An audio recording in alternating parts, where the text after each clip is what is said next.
তামিলনাড়ুর কারুরের নির্বাচনী জনসভায় পদদলিত হয়ে প্রাণহানির ঘটনায় থালাপতি বিজয় সহ তার দলের কয়েকজন নেতার বিরুদ্ধে ফৌজদারি মামলা করেছে পুলিশ। এ ঘটনায় ধীরে ধীরে জোরালো হচ্ছে অভিনেতাকে গ্রেফতারের দাবি। অভিযোগ উঠেছে নিরাপত্তা সংক্রান্ত সতর্কতা অগ্রাহ্য করেছেন বিজয়। নির্বাচনী র্যালিতে দুপুরে পৌঁছানোর কথা থাকলেও প্রায় ৭ ঘণ্টা দেরিতে হাজির হন তিনি। অভিনেতার উপস্থিতির কথা জানতে পেরে ব্যারিকেড ভেঙে সামনে ধাবিত হয় জনতা। তখনই ঘটে পদদলনের এই মর্মান্তিক ঘটনা।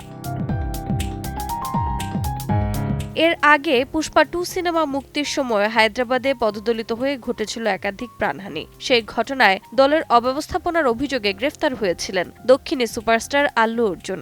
বিজয় ইস্যুতে অনেকেই সেটিকে উদাহরণ হিসেবে টানছেন। এদিকে হতাহতের ঘটনায় জনসাধারণের মনে সৃষ্টি হয়েছে ব্যাপক ক্ষোভ। ইতোমধ্যে অভিনেতার চেন্নাইয়ের বাড়ির নিরাপত্তাও জোরদার করা হয়েছে। রোজা চৌধুরী, সময় সংবাদ।